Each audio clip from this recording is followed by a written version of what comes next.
সেজদা দেয়, আমার সেজদা আমার বান্দা আমার কাছে সবচেয়ে বেশি পছন্দনীয়।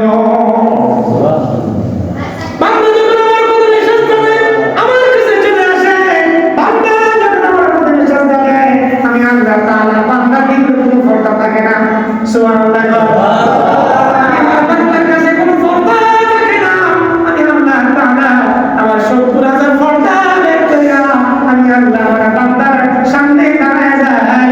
আমি জিজ্ঞাসা করি, বান্দা তোমার কি লাগে আমার কাছে বলো, আমি তোমার সমস্ত চাহিদা পূরণ করে দিব।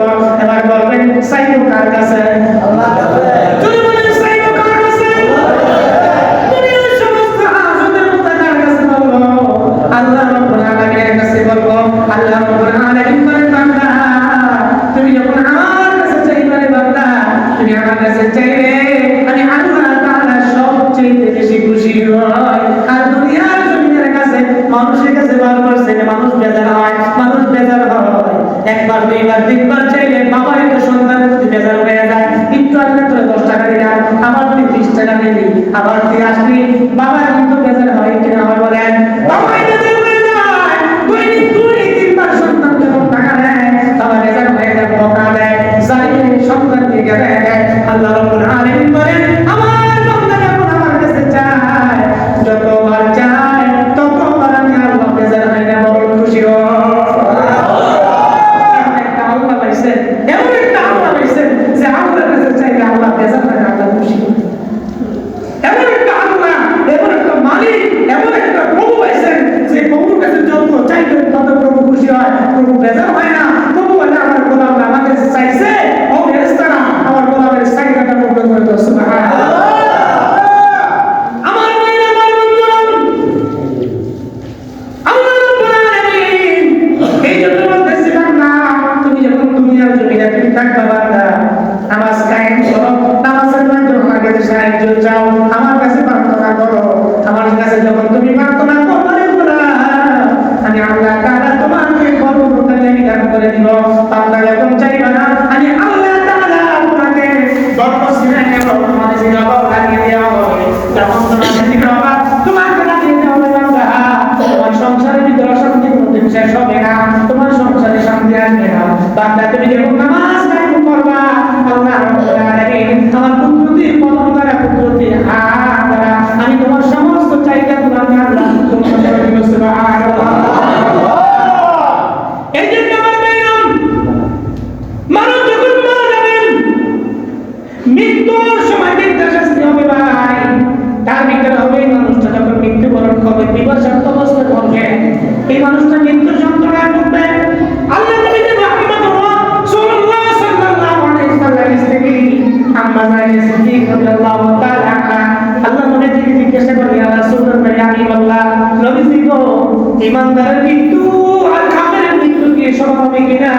কয় না না না, কোনোদিন সমান হবে না, কোনোদিন সমান হবে না। একটা ঈমানদারের মৃত্যু এমন ভাবে হবে, বুখারীর বর্ণনায় আছে, একটা আড়ার বস্তা থেকে একটা চুল বাড়ি করতে কি কষ্ট হবে নি? কষ্ট হবে না।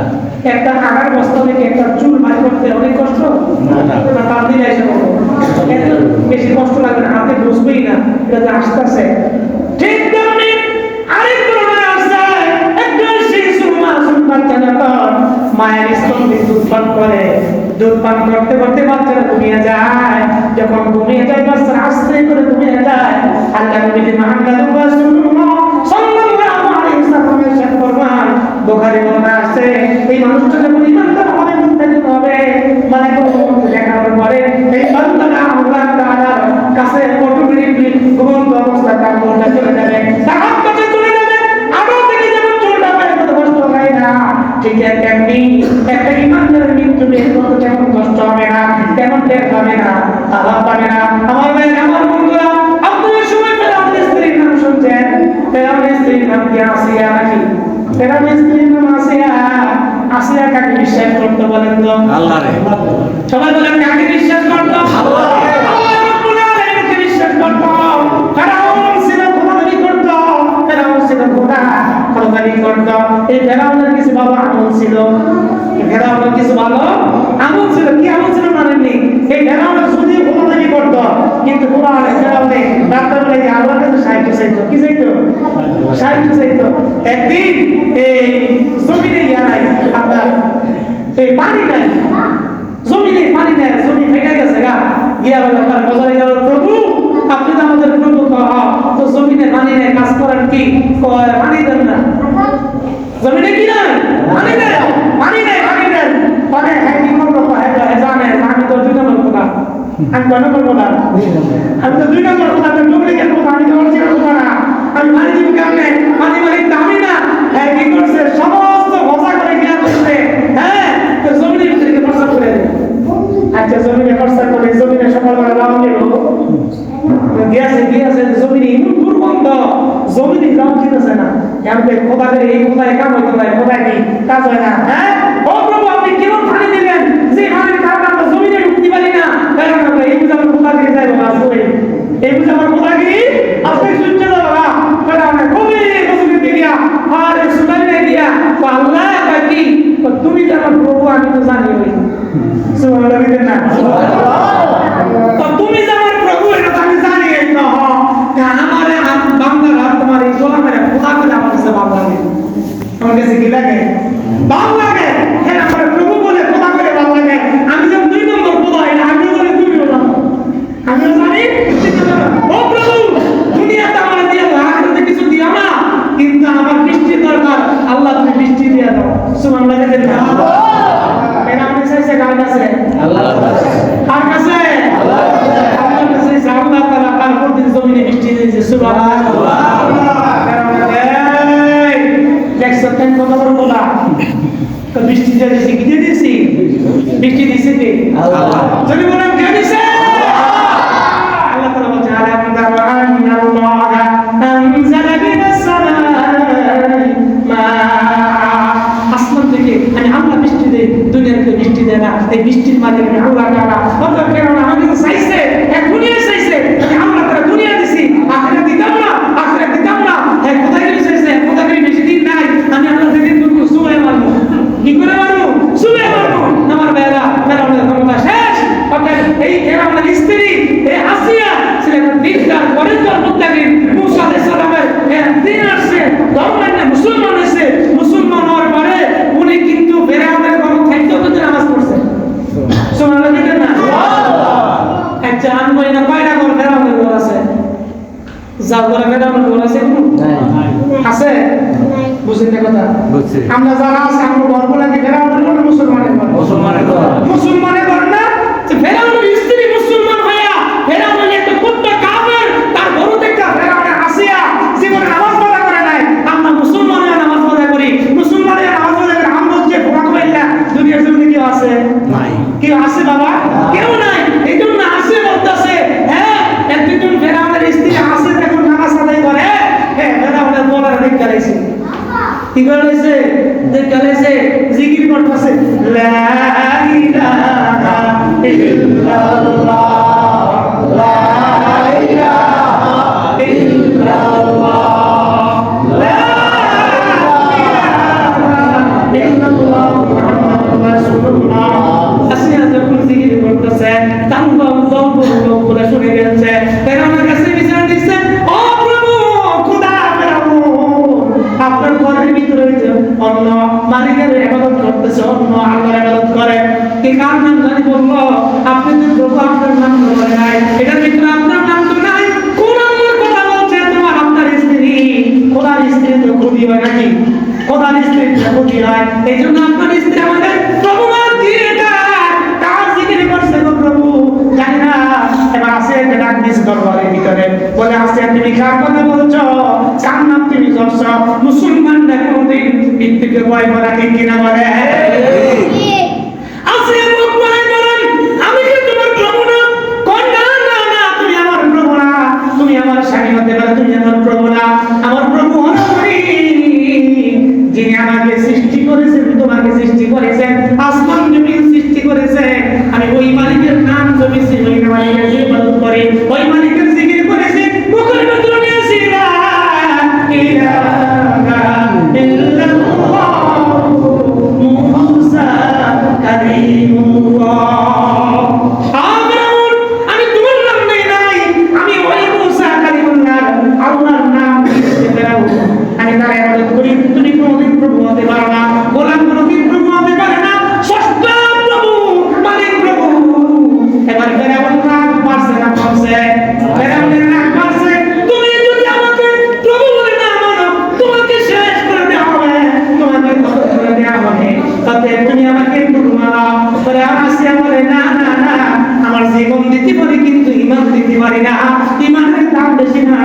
দাম বেশি বলে? ইমানের দাম বেশি না জীবনের দাম বেশি? ইমানের দাম বেশি। আসিয়া বলে, ও স্বামী আমার, কিন্তু আমি জীবন দিতে রাজি আছি, কিন্তু ইমান দিতে রাজি না। আমি ইমান দিব না। এবার যেরকম পারে যা যা যা আমার সবকে বলি, বড় একটা পাতিল তৈরি করা হলো, আর পাতিলের ভিতরে তৈরি আনলো, তাহলে আনার পরে এবার আসিয়া এই তৈরির ভিতরে যখন ফেরাবে তার আগে ওনাকে খঞ্জরটা আঘাত করেছে বস্তা স্থানের ভিতরে, তারপরে উনি কালমা আসরে না দুইটা হাত বাইটা উনি এই আসিয়াকে নির্যাতন করতেছে এক পর্যায়ে আসিয়া দুনিয়ার জমিন থেকে যখন বিদায় নিয়ে চলে যাবেন, আল্লাহকে ডাকতে বলে, আল্লাহ ফেরাউনের এত বড় কামরা ছিল, বাড়ি ছিল, ঘর ছিল, তারপরে ভিতরে আমার কোনো জায়গা হলো না। প্রভু তোমার পাশে আমার একটা বড় ব্যবস্থা করে দিও, আমি দিনের জন্য আজ শহীদ হচ্ছি, কালমার জন্য শহীদ হচ্ছি। প্রভু ফেরাউনের এত বড় অনেকগুলো ঘর থাকতেও আমার কোনো ঘরে জায়গা হলো না। প্রভু তোমার পাশে আমার একটা ঘরের ব্যবস্থা করে দিও, ছোট্ট একটা কামরার ব্যবস্থা করে দিও, যাতে আমি সুখে শান্তি থাকতে পারি। তোমার দিনের জন্য আমি শহীদ হচ্ছি। ও প্রভু দয়া করিয়া তুমি আসিয়াকে আমাকে মাফ করে দিও। সুবহানাল্লাহ। আমার ভাই আমার বন্ধু, যখন এটা আসিয়া বারবার চোখের পানি বের করতেছে, জানি আমার তো কোনো দোষ নাই, আমার তো কোনো অপরাধ নাই, আমি তোমার প্রতি ঈমান এনেছি, আমি কালেমা পড়েছি, মুসলমান হয়েছি, আমি তোমাকে চিনেছি, তুমি আমার রব, তুমি আমার সব। প্রভু আমার স্বামী আমাকে প্রভু মানতে বলে, কিন্তু আমি তাকে প্রভু মানতে পারি না, সে আমার প্রভু না। আজকে আমার উপর নির্যাতন, কঠিন নির্যাতন হচ্ছে। প্রভু দয়া করে আমাকে মাফ করিয়া দাও, ক্ষমা করিয়া দাও, আর আমাকে ধৈর্য ধারণ করার তৌফিক দাও, যাতে করে আমি ঈমান নিয়ে মৃত্যুবরণ করতে পারি। রব্বুল আলামিন তুমি আমাকে সেই তৌফিক দান করে দাও।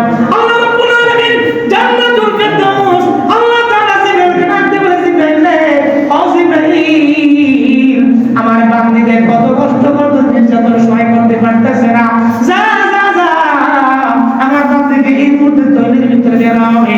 আমার বান্দীর যে কামরাটা জান্নাতের কামরাটা আমি আল্লাহ তাআলা তৈরি করে দিয়েছি আমার বান্দীর জন্য। আমার বান্দীকে যখন তৈরির মধ্যে বের হবে, আমার বান্দীর জান্নাতটা আমার বান্দীর চোখের সামনে ওই মুহূর্তে তুলে ধরবি, যাতে করে আমার বান্দীর মৃত্যুর যন্ত্রণা কষ্ট ভোগ না করে। আমার ভাই আমার বন্ধুরা, আসিয়া যখন তৈরির মধ্যে বের হয়, তখন বলে আসিয়া কোনো সুযোগ আছে, তুমি কালমা ছেড়ে দাও, কালমা ছেড়ে দিয়ে তুমি মুসলমান ছেড়ে দিয়ে আমাকে প্রভু বলে মানো। আসিয়া বলে, না না না, আমি শুধু আল্লাহ বলে মানছি, ওই আল্লাহ যে আপন কেউ নাই, কেউ নাই, কেউ নাই, আমি তোমার আল্লাহ বলে মানতে পারবো না। আমার জীবন যা যা করে যা, কিন্তু তোমাকে আমি প্রভু বলে মানবো না, তোমাকে আমি স্রষ্টা বলে মানবো না। আমাদের আল্লাহ বলে কঠিন বাধা দিতে হইয়া আসিয়াকে যখন তুলির মধ্যে ফেলে দিবে, ওই মুহূর্তে আল্লাহ রব্বুল আলামিন জিবরাইলকে ডাকতে বলে, জিবরাইল আমার বান্দির জন্য জান্নাতটা তুই আমার বান্দির সামনে তুলে দাও, আমার বান্দি যাতে কোনো কষ্ট অনুভব না হয়। আল্লাহ রব্বুল আলামিনের অর্ডারে জিবরাইল জান্নাতটা তুলে দিল। আসিয়ার সামনে যখন চলে আসে, দেখছে আসিয়া তৈরির ভিতরে বইরা জান্নাত দেখতেছে, আসতেছে, জান্নাত দেখতেছে, আসতেছে, আস্তে আস্তে আসিয়া দুনিয়ার জমিন থেকে বিদায় নিয়ে চলে যায়। ইন্না লিল্লাহি ওয়া ইন্না ইলাইহি রাজিউন। আমার ভাইরা আমার বন্ধুরা, একটা ইমানদারের মৃত্যু এমনি চলে যায়। একটা ইমানদার যদি তার কোনো মৃত্যুর যন্ত্রণা হবে না, তার কোনো মৃত্যুর যন্ত্রণা অনুভব হবে না, সে আস্তে আস্তে জান্নাতে চলে যাবে। জান্নাত দেখছে, আসিয়া তখন বলছে, মালিক জান্নাতে তোমার পাশে আমার একটি ঘর বানিয়ে দিও, একটি ঘর বানিয়ে দিও। মালিক মালিক জান্নাতে তোমার পাশে আমার একটি ঘর বানিয়ে দিও, একটি ঘর বানিয়ে দিও। রাজা সিদ্ধি আমাদের সবাই রাজা ইনশাআল্লাহ। আল্লাহ তাআলার পাশে আমাদের একটা জান্নাতি ঘর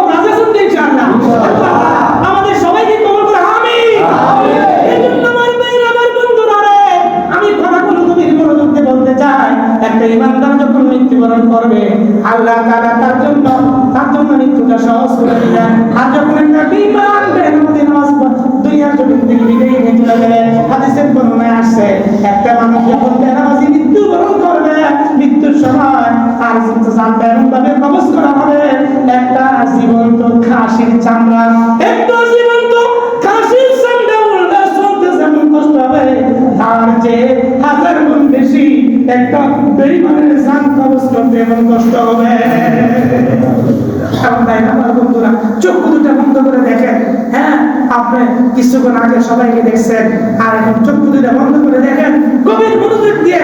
চক্ষুটি বন্ধ করলে দুনিয়ার কাউকে দেখা যায় না, একটু পরে চক্ষুটি খুললে আপনি দেখতে পাবেন, কিন্তু কবরে চলে গেলে আপনি চক্ষু খুললেও দেখতে পাবেন। কবরে চলে গেলে চক্ষু খুললেও দেখতে পাবেন না।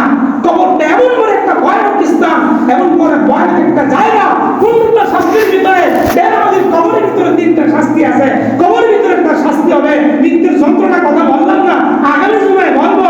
এই জন্য আমার ভাই, আমার বন্ধুরা, যদি আপনি নামাজ পড়েন মৃত্যু হবে আসিয়ার মতো, আর নামাজ যদি ঠিক মতো না পড়েন মৃত্যু হবে আমাদের এমন কষ্ট যন্ত্রণা, মৃত্যু হবে একটা জীবন্ত খাসি উল্টা টানা হিসেবে করে, হ্যাঁ, এটা শুনতে যেমন কষ্ট হবে তার চেয়ে বেশি কষ্ট হবে একটা গুনাহগারের বান্দার জান কবজ করতে। এই জন্য আমার ভাইরা, আমার বন্ধুরা, আপনারা আমার মুসলমান ভাই, আপনারা আমার মুসল্লি, আপনারা আমার দ্বীনি ভাই, আমি আপনাদের ইমাম। আমি চাই আপনারা জান্নাতি হন, আমি চাই আপনারা মুমিন হন, আমি চাই আপনারা মুত্তাকিন হন। ভাই, আপনারা কিন্তু মুসলমান, প্রকৃত মুসলমান হন নাই। আল্লাহ বলছে ওয়ালা তামুতুন্না ইল্লা ওয়া আনতুম মুসলিমুন। আল্লাহ তাআলা বলছেন বান্দাকে, বান্দা তুমি মুসলমান না হইয়া আমার কবরে আসিও না, মুসলমান না হইয়া আমার কবরে আসিও না। অর্থাৎ তার মানে হলো আমরা এখনো খাঁটি মুসলমান হতে পারি নাই। আমরা নাম লাগাইছি অফিসে, আমি অফিসের কর্মকর্তা, অফিসের কর্মচারী, কিন্তু আমি ঠিক মতন ডিউটি পালন করি। এবার মাস শেষে বেতন ঠিক মতন দিব নাকি কাটবো? গার্মেন্টসের ভিতরে 2-1 দিন না গেলে কিন্তু বেতন কেটে দেয়, কাটে নেই। বাংলাদেশের অন্তত এই সেক্টরের ভিতরে বেশি আছে, কারণ এরা গরিব বেশি, তো একটু রাখতে সহজ হয়। কি হয়, এরা আন্দোলন করতে না, গরিব মানুষ বেতন দেয়। এই জন্য দেখবেন একদিন যদি অসুস্থের কারণে না আইতে পারে, একদিন বেতন কাটায়। ইনশাআল্লাহ আমার মুরব্বির দোয়া, বেতন কাটা গেছে মাস শেষে, একদিন আসবে বেতন কাটা শেষ। অতএব আল্লাহ রাব্বুল আলামিন বলছে আমার ডক্টর নাম লেখাইছো, কিন্তু তার প্রথম কাজ হলো, প্রথম ডিউটি হলো নামাজ পড়া। কি করা? নামাজ পড়া। এই ডিউটি পালন করতে হবে ভাই, আমাদের ডিউটি পালন করতে হবে। যদি ডিউটি পালন করেন, আপনি ঠিক মতন একটা মালিকের কর্মকর্তা ঠিক মতন আপনি আসেন, আল্লাহ তাআলার সাথে, মালিকের সাথে একটা সুসম্পর্ক হয়। যে ঠিক মতন ডিউটি পালন করে মালিকের চোখে পড়ছে, মালিক কি খুশি হয় না বেজার হয়? খুশি হয় না বেজার হয়? খুশি হয়। আর আল্লাহ তাআলা ডিউটি যখন দৈনিক 5 বার করবেন, আল্লাহ যখন কুদরতি চক্ষু দিয়ে দেখবে, আল্লাহ কাছে প্রতি বেজার হইব না? খুশি হবে, খুশি হবে। এই জন্য ভাই ডিউটি ঠিক মতন পালন করতে হবে। আর ডিউটির নাম হলো, প্রথম ডিউটির নাম হলো নামাজ। কি ভাই? নামাজ। আল্লাহ তাআলা আমাদের সবাইকে কাজে নামাজ পড়ার তৌফিক দান করুন। আমিন। আর যদি বলে আমিন, আমিন। ইমাম আমল নিয়ে আল্লাহ আমাদেরকে মুসলমান হয়ে কবর দেওয়ার তৌফিক দান করুন। ভাই, আমরা মুসলমান আজকে আছি, কিছু গুণের ভিতরে চলে যেতে পারি, আমরা আগামীকাল না থাকতে পারি, অনেকে মৃত্যু পর্যন্ত হতে পারি। এই জন্য ভাই, দুনিয়ার টাকা পয়সা, অহংকারী, এগুলো কিছুই থাকবে না, বাড়িঘর সব কিছু রেখে কবরে চলে যেতে হবে। হ্যাঁ, 3টা সস্তা কাপড় নিয়ে ভাই এগুলো চিন্তা দিকে ঘরে চক্ষু দিটা বন্ধ করে একটু দিকে করবেন। আল্লাহ রে, একদিন খালি গায়ে জমিনে আসছি, আবার জমিন থেকে চলে যাব অন্ধকার কবরের ভিতরে। রব্বি কায়না, আমার কবরটা যাতে করে শান্তির লাগানো হয়, সেই তৌফিক দান করুন। আমিন। আলহামদুলিল্লাহ রাব্বিল আলামিন।